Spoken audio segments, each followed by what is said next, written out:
Welcome back to English 313 Late Shakespeare. For discussion 2 this week, we'll be furthering our discussion of. To recap what was said last week, Hamlet is a play about a son who is seeking to avenge his father. He and his uncle, who has just married Hamlet's mother, plot against each other. Hamlet has a complicated relationship with Ophelia, who drowns after Hamlet accidentally kills her father, and in the end, everyone meets death in one form or another.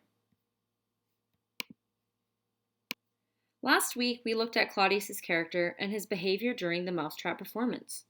This week, our discussion question is, how intimate was Hamlet and Ophelia's relationship? What is your proof? Let's start by analyzing both Hamlet.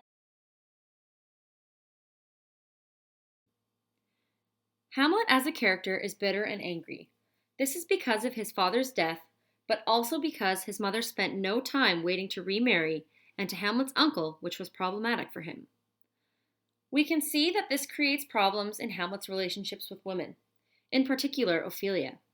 He is very cynical of women and goes between being cruel and misogynistic and loving them. He's also very indecisive. However, there are also times where he acts almost on instinct and becomes. Ophelia's character is defined by her relationships with the men around her. She symbolizes innocence, but at the same time, obedience. Eventually, her obedience causes her to lose her innocence as she begins to help her father spy on Hamlet, or even allows Hamlet to treat her poorly. Her loss of innocence is an important part of.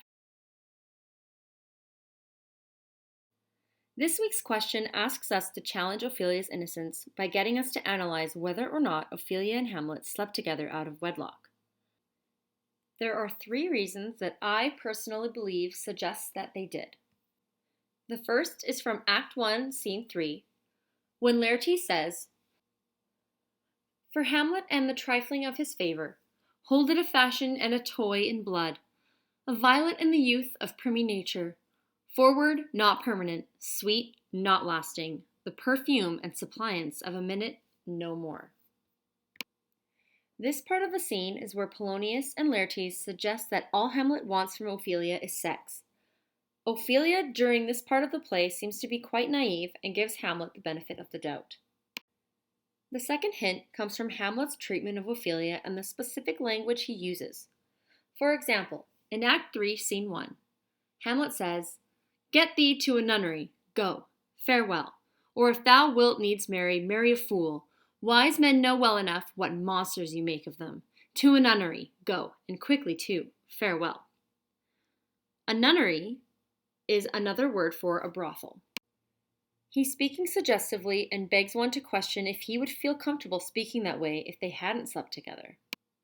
In Act 3, Scene 2, Hamlet is sitting next to Ophelia during the mousetrap play. He says to her, "Do you think I meant country matters?" "I think nothing, my lord," Ophelia replies. Where Hamlet says, "That's a fair thought to lie between a maid's legs." In this part of the play, he's speaking to her very inappropriately. Lastly, the third piece of potential evidence is when Ophelia seems to have gone mad in Act 4, Scene 5, and is singing in front of the king and queen. She sings, "Then up he rose and donned his clothes, and duped the chamber door, let in the maid that out a maid never departed more." This is only a small portion of the song, but it suggests a girl who has lost her virginity. The song also suggests that the girl is not married because she has slept with someone out of wedlock. To further our discussion, I'd like to ask if there's any evidence to suggest that they were not intimate. But I'd also like to look at something else. Ophelia and Hamlet have a very complicated love affair. Along with whether or not they were intimate, is there any evidence proving or disproving that they were truly in love? Especially because Hamlet goes back and forth on whether or not he does truly love her. What evidence shows that he did or did not? Thank you for listening to my presentation.